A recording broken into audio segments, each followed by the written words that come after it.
एक गांव में विक्रम अपनी पत्नी शारदा और बेटी रीनू के साथ रहता था। विक्रम एक व्यापारी था जिसकी शहर में एक दुकान थी। गांव में विक्रम की एक छोटी सी हवेली थी जिसमें वो अपने परिवार के साथ खुशी खुशी अपना जीवन बिताता था। एक दिन उसकी पत्नी शारदा चलते चलते अचानक बेहोश हो जाती है। वो इस घटना के बारे में किसी को नहीं बताती है। शाम को शारदा चारपाई पर बैठी थी कि तभी उसकी बेटी रीनू वहाँ आती है। माँ, आप ऐसे रोज रोज थक क्यों जाती हो? देखो ना, आज भी आपने कुछ भी नहीं खाया। माँ, तू तो मेरी माँ ही बन गई है रीनू, चिंता मत कर, मैं ठीक हूँ। मुझे अच्छा नहीं लगता माँ जब आप ऐसे बोलती हो। वेद जी को फिर से बुला लेते हैं ना। मैं नहीं चाहती आपकी तबीयत और भी खराब हो। शाम को वैद्य जी को बुलाया जाता है। शारदा की जांच करने के बाद वैद्य जी विक्रम से बोलते हैं, विक्रम, मुझे खेद है पर ये कोई सामान्य कमजोरी नहीं है। शारदा की हालत सच में गंभीर है। ऐसे मत कहिए वैद्य जी, कुछ तो इलाज होगा इस बीमारी का। आप कृपया कुछ तो करिए। मैं समझता हूँ पर अब इलाज से ज़्यादा देखभाल ज़रूरी है। मैं झूठ नहीं बोलूँगा विक्रम, पर शारदा के बचने की उम्मीद बिल्कुल ना के बराबर है। विक्रम की आंखों में आंसू आ जाते हैं। उसकी ओठों से एक शब्द भी नहीं निकल पाते हैं। आधी रात बीत जाती है पर इस घटना के बाद रीनू को नींद नहीं आ रही थी। रीनू, मेरी गुड़िया, अगर मुझे कुछ हो जाए तो तुम दुखी मत होना। अपना ख्याल रखना और साथ में अपने पिता का भी। नहीं माँ, तुम्हें कुछ नहीं होगा, तुम चिंता मत करो माँ। ये सब तो ईश्वर के ऊपर है रीनू, पर अगर मेरे भाग्य में हुआ तो मैं अपनी पूरी जिंदगी अपनी गुड़िया रीनू के साथ ही बिताऊंगी। रात गहरी हो चुकी थी पर शारदा खिड़की के पास ही खड़ी थी। तभी विक्रम वहाँ पर आता है। मुझे पता है शारदा, उस घटना के चलते तुम्हारे दिल पर बहुत कुछ बीती है, पर अपने ऊपर और मुझ पर भरोसा रखो शारदा। इस भरोसे के चलते ही रीनू को आपके हवाले छोड़कर जा रही हूँ। मेरे जाने के बाद रीनू का अच्छे से ख्याल रखिएगा। उसे किसी भी चीज़ की कोई कमी मत होने दीजिएगा। ऐसे मत कहो शारदा, मैं रीनू को अकेले नहीं संभाल सकता। उसका जीवन तुम्हारी ममता के डोर से बंधा हुआ है। तुम ही उसे संभाल सकती हो शारदा, ऐसे मत कहो। ठीक अगले सुबह शारदा की मृत्यु हो जाती है। वो इस दुनिया को अब हमेशा के लिए छोड़कर जा चुकी थी। उठो माँ, उठो, देखो सुबह हो गई। जल्दी से मेरी चोटी बांध दो। रीनू ये मानने को तैयार ही नहीं थी कि उसकी माँ शारदा अब इस दुनिया को छोड़कर जा चुकी थी। रो मत रीनू, रो मत। अब तुम्हारी माँ मर चुकी हैं। वो हमें छोड़कर जा चुकी हैं। अब वो तुम्हारे पास कभी नहीं आएंगी। ऐसे ही कुछ दिन बीत जाते हैं। विक्रम यूँ गांव से गुजर रहा था कि तभी उसे गांव के कुछ लोग मिल जाते हैं। अरे विक्रम भैया, सुनकर बड़ा बुरा लगा। भाभी जी की उम्र ही कितनी थी जो वो आपको छोड़कर इतनी जल्दी चली गई। पता नहीं रीनू बिटिया का क्या हाल हो रहा होगा। अब क्या कर सकते हैं लखन, जो भाग्य में लिखा होता है वो होकर ही होता है। रीनू बिटिया के भाग्य में यही लिखा था। विक्रम भैया, रीनू बिटिया की उम्र अभी बहुत कम है। इस उम्र में उसे माँ के साए की बहुत ज़रूरत होगी। आप दूसरी शादी का विचार क्यों नहीं करते? उसके लिए ठीक रहेगा। मैं एक बहुत ही सुंदर और सुशील सुकन्या को जानता हूँ। वो आपके हवेली का ख्याल बिल्कुल शारदा भाभी की तरह ही रखेंगी विक्रम भैया। ये सब आप लोग क्या कह रहे हैं? शारदा की जगह और कोई औरत नहीं ले सकती। नहीं, मैं ऐसा नहीं कर सकता। देखिए विक्रम भैया, रीनू बिटिया के लिए आपको ऐसा करना ही होगा। इस उम्र में उसे माँ की बहुत ज़रूरत है। कुछ तो सोचिए। सोचिए मत भैया, हम कल उस स्त्री के घर बात करके आते हैं। फिर कल सुबह हम आपको आकर सारी बातें बताएंगे। फिर वहीं पर ये रिश्ता तय करके आगे की बात चलाई जाएगी। रात में विक्रम घर पर आता है।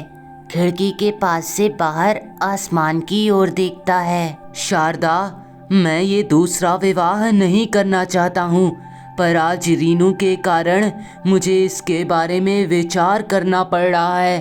पर सच शारदा, वो दूसरी औरत तुम्हारी जगह कभी भी नहीं ले पाएगी, कभी भी नहीं शारदा। अगले दिन लखन और पंडित जी विक्रम के घर पर आते हैं। विक्रम भैया, उस औरत का पता चल गया। बहुत ही सुंदर, सजग और ममतामयी औरत है। आपकी रीनू का वो माँ की तरह अच्छे से ख्याल रखेगी। विक्रम ये विवाह नहीं करना चाहता था, पर रीनू के बारे में सोचकर वो इस विवाह को करने के लिए तैयार हो जाता है।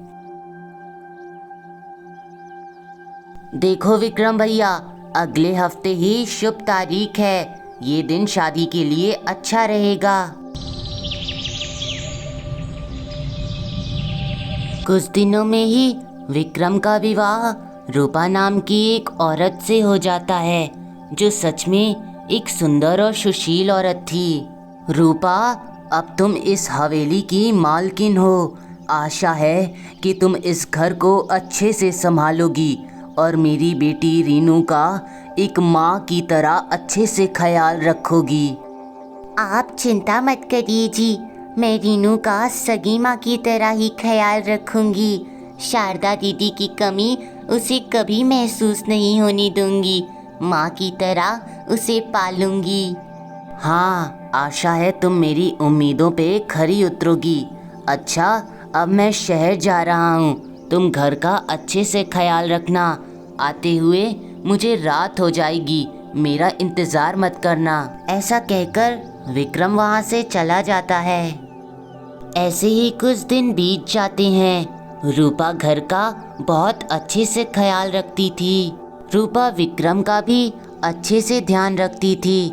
इस बीच वो उसे शारदा की कमी महसूस नहीं होने देती थी। एक दिन रूपा रीनू के कमरे में आती है। रूपा रीनू से बोलती है, अरे रीनू, उठ गई? चलो मैं तुम्हारी चोटी बांध देती हूँ। तुम्हें स्कूल के लिए भी तो देर हो रहा है ना? हाँ, देर तो हो रहा है, पर आप मेरी चोटी नहीं बांधोगी। आप मेरी माँ नहीं हो, मेरी चोटी पिताजी बांधेंगे। ये क्या पागलपन है रीनू? किसने कहा कि मैं तुम्हारी माँ बनना चाहती हूँ? मैं तो तुम्हें थोड़ा प्यार देना चाहती हूँ बस। तुम्हारी माँ की जगह मैं कभी नहीं लूँगी। रूपा के शब्द मीठे थे, मुस्कान दिलकश, लेकिन बच्ची का दिल धोखा नहीं खा सकता। उसने महसूस किया था कि इस मुस्कान के पीछे कोई तो नकाब है। घर में एक नौकरानी भी थी, गीता, जो रूपा के कामों में थोड़ा हाथ बटाती थी। अच्छा मालकिन, घर का जो काम बचा था मैंने वो कर दिया। अब मैं चलती हूँ। ठीक है गीता, अब तुम अपने घर जाओ। कल सुबह मैं तुम्हारे काम का हिसाब करके तुम्हें दे दूँगी। सच में मालकिन, आप तो शारदा दीदी की छाया हो। जब से आपके कदम इस हवेली में पड़े हैं, इस हवेली के तो रंग ढंग ही बदल गए। आप साक्षात लक्ष्मी हैं। नहीं नहीं गीता, मैं कोई देवी नहीं हूँ। मैं तो एक साधारण से घर से आई हूँ और इस घर में अपना फ़र्ज़ निभा रही हूँ। मैं इस घर में किसी की जगह लेने नहीं आई हूँ। रूपा की मीठी मीठी बातों ने सभी का दिल जीत लिया था। ऐसे ही कुछ महीने बीत जाते हैं। क्यों रे गीता, तुझसे एक काम ज्यादा करने को कह दिया तो तेरे तो नखरे ही बढ़ गए। तुझसे सब्जी बनाने को कहा था, वो भी तूने इतनी गंदी बनाई है कि क्या कहूँ। ऐसा कैसे हो सकता है मालकिन, मैंने तो सब्जी में सभी मसाले और नमक देखकर डाले थे, सब्जी खराब कैसे हो गई। हाँ, मैं ही झूठ बोल रही हूँ, शायद मैंने ही बाद में जाकर सब्जी में और नमक डाल दिया था। बकवास बंद कर, तेरी जबान कैंची की तरह चलने लगी है। और तू वहाँ रानियों जैसी क्यों बैठी हुई है? घर के कामों में अगर मेरे थोड़े हाथ बटा देगी तो क्या तेरे हाथ कट जाएंगे? रानियों की तरह बैठी रहती है, पता नहीं इसकी माँ ने इसे क्या सिखाया था। रीनू कुछ नहीं बोलती है, बस चुपचाप अपनी सौतेली माँ के तानों को सुनती रहती है। शाम को विक्रम घर पर आता है। रीनू को यूं उदास देखकर वो उससे पूछता है, क्या हुआ रीनू? मैं जब भी दुकान से आता था तुम झूम उठती थी, आज तुम्हारा मुंह इतना उखड़ा उखड़ा सा क्यों है? इससे पहले रीनू कुछ बोलती, पीछे से रूपा बोल उठती है, अरे ये क्या बोलेगी, सुबह एक बार बस इससे बोल दिया था कि घर के कामों में मेरा थोड़ा हाथ बटा दिया करो, बस सुबह से मुंह लटका कर बैठी है। बताइए इसमें मेरी क्या गलती है? जानती हूँ मैं सगी माँ नहीं हूँ, पर हूँ तो इसकी माँ ही। मैं तो इसका भला ही चाहती थी। मैं चाहती हूँ अभी से थोड़ा बहुत सीखेगी, तभी तो आगे चलकर इसे कुछ आएगा, पर नहीं। रीनू बिटिया, मुझे लगता है तुम्हारी माँ ठीक कह रही हैं। घर के कामों में तुम्हें उनका थोड़ा बहुत हाथ बटा देना चाहिए। नादान रीनू इस बात का कोई जवाब नहीं देती है। रात में गीता रीनू के कमरे में आती है। देखा गीता दीदी, अब तो पिताजी भी मेरी बात नहीं सुनते। माँ के गुजर जाने के बाद उन्हें पता नहीं क्या हो गया है। ये सब रूपा माँ की वजह से ही हुआ है। शुरू में तो मालकिन बहुत मीठी मीठी बातें करती थीं। उन्हें देखकर नहीं लगता था कि वो ऐसा व्यवहार करेंगी। पता नहीं उनके साथ क्या हो गया है, ये वो क्या कर रही हैं। आप चिंता मत करो दीदी, माँ कहती थी बुरे का अंत बुरा होता है। मुझे मेरी माँ की बातों पर विश्वास है और ईश्वर पर भी, वो मेरी मदद करेंगे। फिर गीता रीनू को सुलाकर वहाँ से चली जाती है।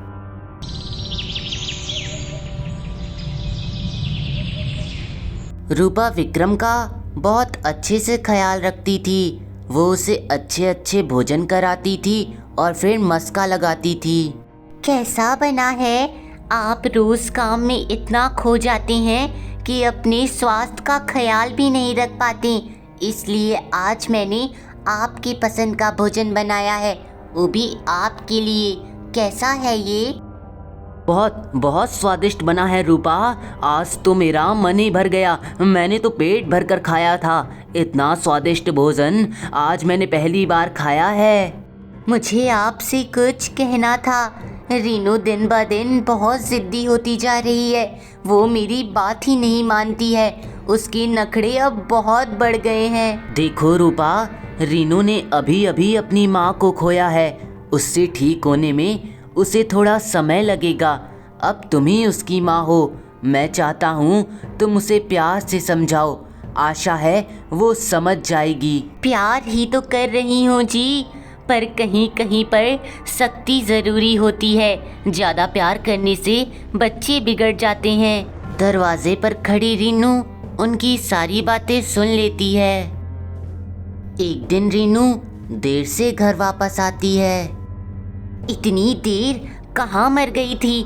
आवारों की तरह पूरे गांव में घूमती रहती है। तूने तो हमारा गांव में नाक ही कटवा दिया है। नहीं नहीं माँ, मैं घूम नहीं रही थी। आज मेरी सहेली का जन्मदिन था तो उसकी माँ ने उसके घर पर बुलाया था। अच्छा, तो मैं इस घर में नौकरों की तरह पड़ी रहती हूँ और तू पूरे गांव में घूमती रहती है। आज तो मैं तुझसे घर के सारे काम करवाऊंगी। बिना काम करे मैं तुझे आज सोने नहीं दूंगी। नहीं नहीं माँ, आज मैं घर का कोई काम नहीं कर सकती।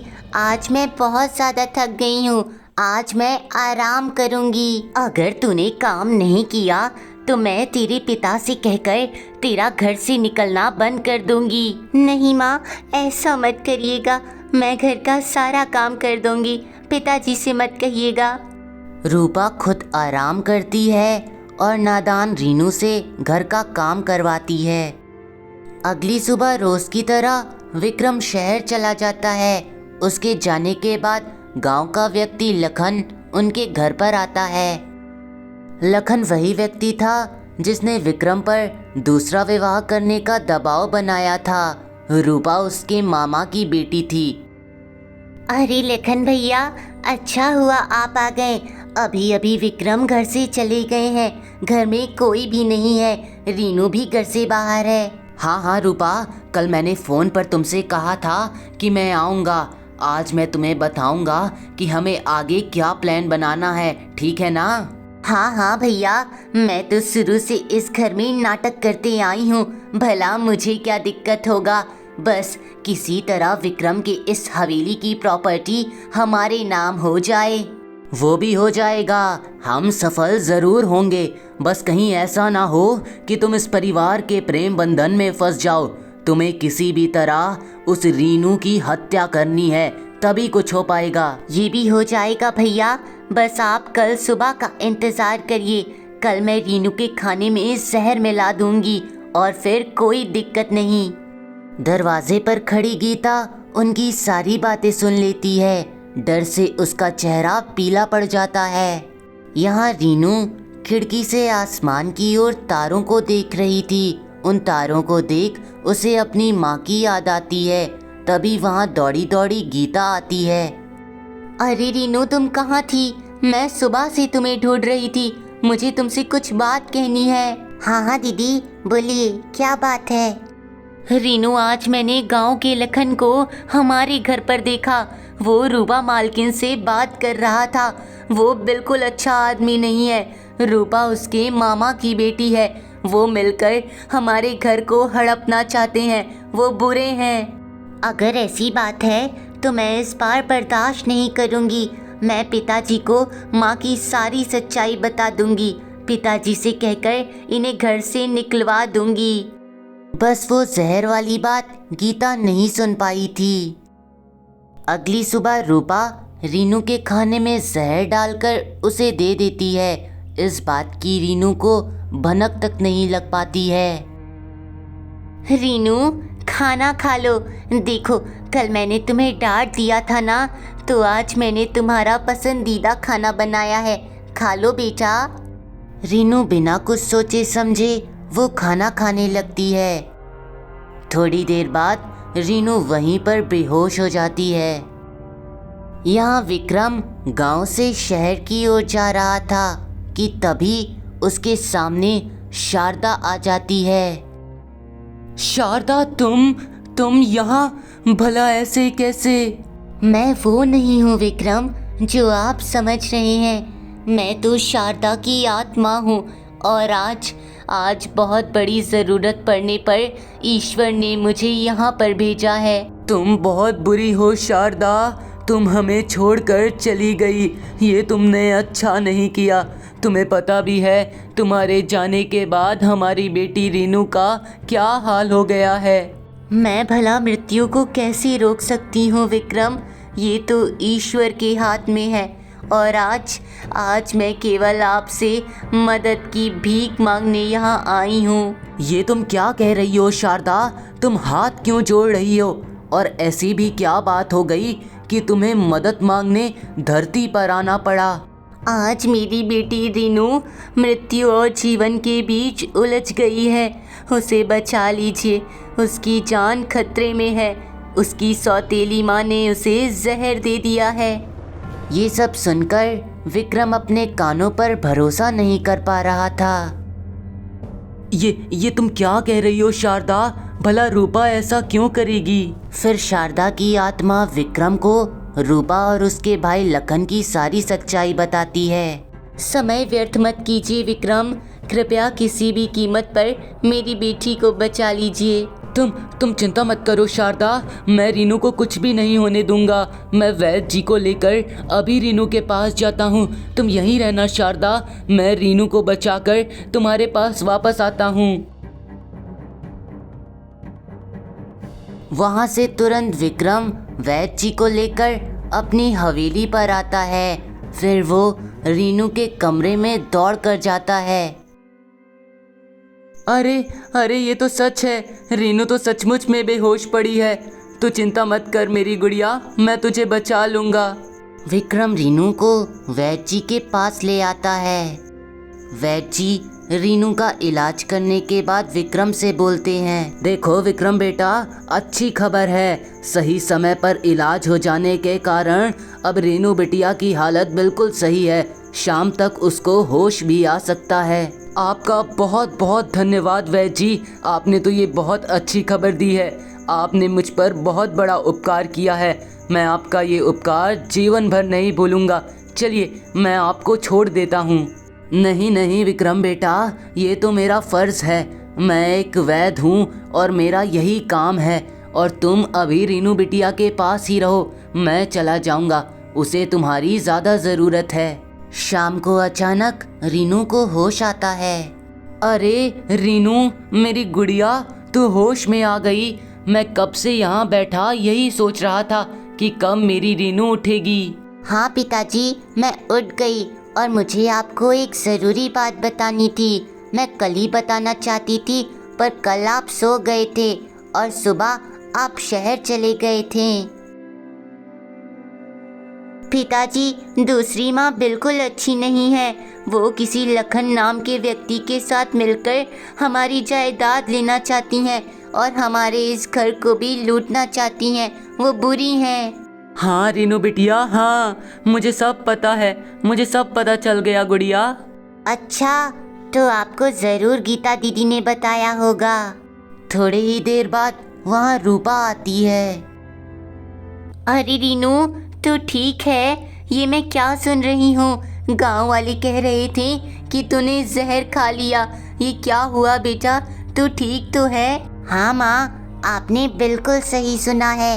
मैंने जहर खा लिया था, वही जहर जो आज सुबह आपने मुझे खाने में मिलाकर दिया था। ये तू क्या कह रही है? तू होश में तो है? भला मैं तुझे जहर क्यों दूंगी?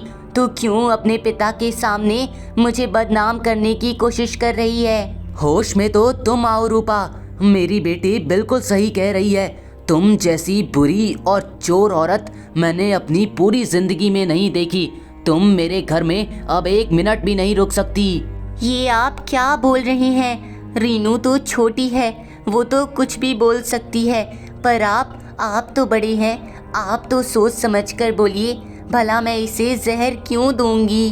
ये नाटक बंद करो रूपा, मुझे सारी सच्चाई पता चल गई है। तुम अपने भाई लखन के साथ मिलकर मेरी ये हवेली को अपने नाम करना चाहती हो, पर मैं ऐसा नहीं होने दूंगा। अच्छा, तो आखिर आप लोगों को मेरी सच्चाई पता चली गई, पर आप लोग मेरा कुछ भी नहीं बिगाड़ सकते क्योंकि आपके पास कोई सबूत नहीं है। सबूत मेरी बेटी रीनू, नौकरानी गीता और गांव के लोग हैं। अब तो मैं तुम्हें सज़ा दिलवा कर ही रहूँगा। मैं राजा के पास जाऊँगा और तुम्हें कड़ी से कड़ी सज़ा दिलवाऊँगा। यहाँ लखन गांव से भागने की कोशिश कर रहा था, पर गांव के कुछ लोग उसे पकड़ लेते हैं। क्यों रे, हत्या की साजिश बनाकर इस गांव से भागने की कोशिश कर रहा है? देखते हैं कहाँ जाएगा तू। छी, विश्वास नहीं होता दुनिया में ऐसे लोग भी हैं जो अपने स्वार्थ के लिए किसी बच्चे की हत्या करने का भी सोच सकते हैं। इसे तो कड़ी सज़ा मिलनी चाहिए। न्याय होगा, अवश्य होगा। इन दोनों को राजा के दरबार में कड़ी से कड़ी सजा दिलवाने का मेरे तरफ से पूरा प्रयास रहेगा। दया कीजिए सरपंच जी, दया कीजिए, हमें माफ़ कर दीजिए। इस दुर्बल औरत पर थोड़ी दया कीजिए, हमसे बहुत बड़ी भूल हो गई। ये तो तुम्हारे कर्म पर निर्भर कर सकता है। हो सकता है राजा सज़ा को थोड़ा कम कर दें, बस उससे ज़्यादा और कुछ नहीं हो सकता।